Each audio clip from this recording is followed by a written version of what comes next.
By the time the death of rapper Tim Dog was officially confirmed in 2014, nearly a year after he was meant to have passed away from complications related to diabetes, I told you the dog is near.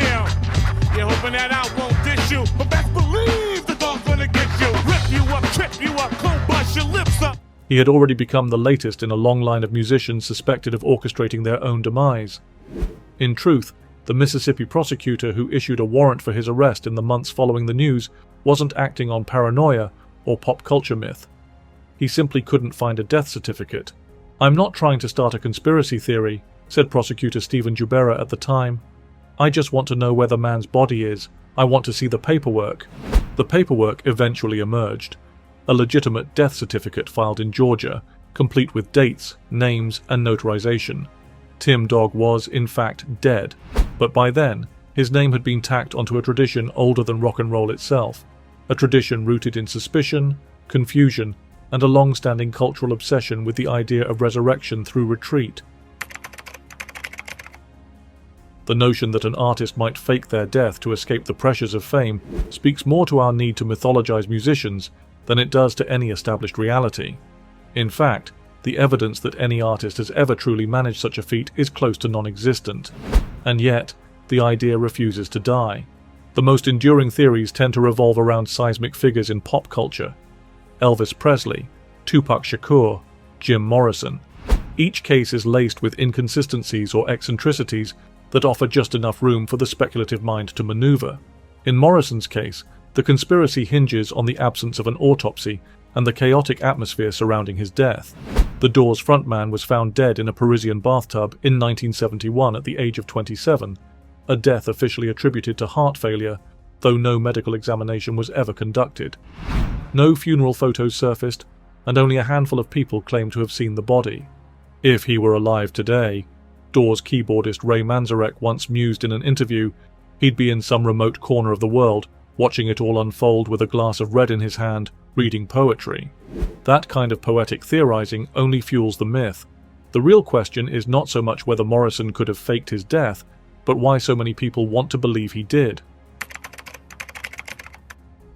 The answer lies, perhaps, in the dual nature of celebrity, both seductive and suffocating.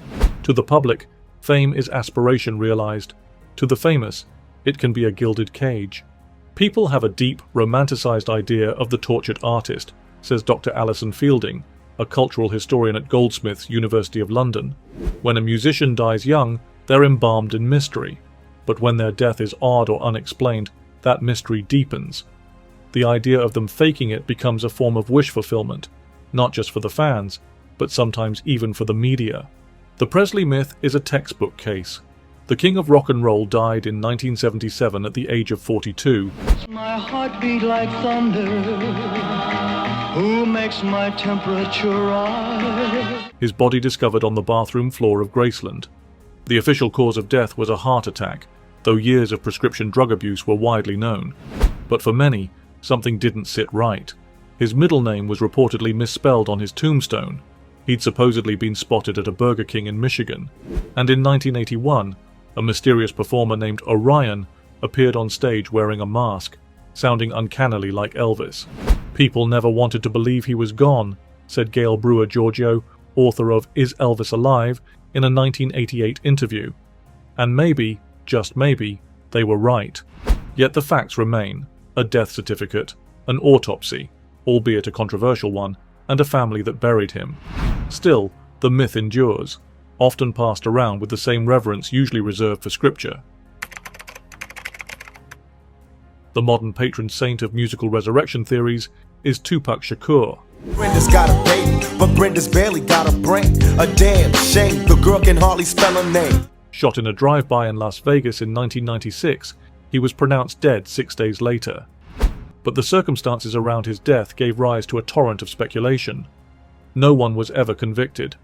There were murmurs of gangland silence, government involvement, or even witness relocation programs. Tupac's posthumous output did little to quell the rumors. New albums kept arriving, peppered with lyrics that hinted at rebirth or vengeance from beyond the grave. In 2012, he even performed, albeit as a hologram, at Coachella, raising eyebrows and reanimating the idea that he had never really left. He had this messianic aura, says Kevin Powell, a journalist who interviewed Tupac multiple times. Even in life, he was obsessed with his legacy. Death became part of his brand, so when it happened, people were prepared to see it as part of the performance. And indeed, performance plays a central role in how these narratives take root. Fame blurs the line between public and private life. When someone like Tupac, or Michael Jackson for that matter,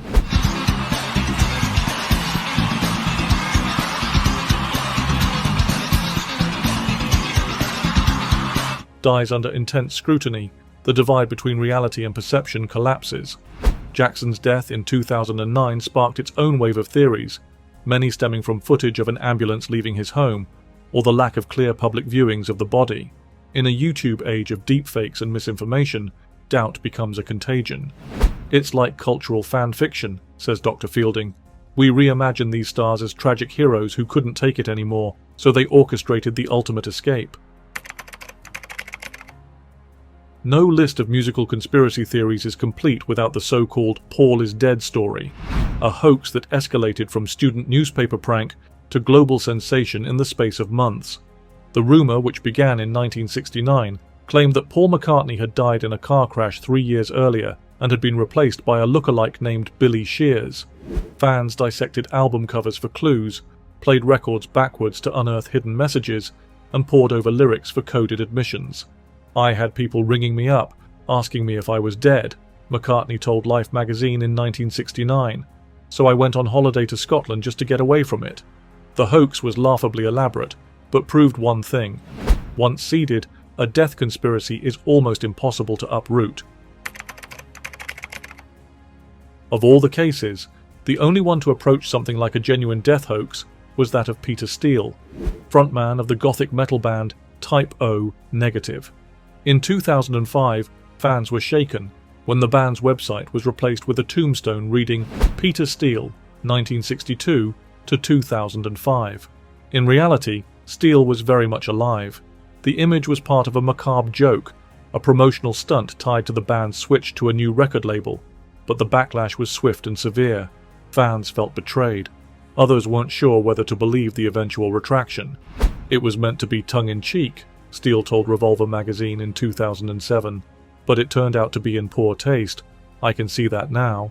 When he actually did die, 5 years later, the irony wasn't lost on anyone. There's a long cultural tradition of celebrities disappearing or dropping out. Greta Garbo, J.D. Salinger, Richie Edwards of the Manic Street Preachers, who vanished in 1995 and was declared legally dead in 2008. But faking one's own death is another matter entirely. It involves legal risks, psychological strain, and an almost total obliteration of identity. In the digital age, where surveillance is omnipresent and paper trails are eternal, it's an increasingly implausible feat. It's not just about vanishing, says former private investigator Claire Hodge, it's about staying vanished. That's the hard part. And yet people still want to believe. The idea that a genius could outwit death and escape to a secret life in the Alps or a Caribbean hideaway is deeply seductive. It offers closure without finality, tragedy softened by the fantasy of survival. Ultimately, these myths reflect more about us than the people at the center of them. We're drawn to stories of reinvention and resistance. We want to believe that our idols are capable of defying not only fame, but mortality. There's something deeply reassuring about imagining that someone survived, says Dr. Fielding. In a way, it makes their music feel eternal. And perhaps that's the true root of the phenomenon. Music has a way of outlasting death. When you can still hear a voice decades after its owner has died, the line between life and legacy becomes blurred. The death may be real, but the presence remains. So, has any musician ever actually faked their own death? As far as the record shows, no. Not one has been credibly proven to have done so. The myths are many, the motives plausible, but the facts are unyielding. Still, as long as there are records to be played, lyrics to be deciphered, and grainy footage to be pored over, the fantasy will endure. Just don't expect to find Elvis in aisle 3 at the supermarket anytime soon.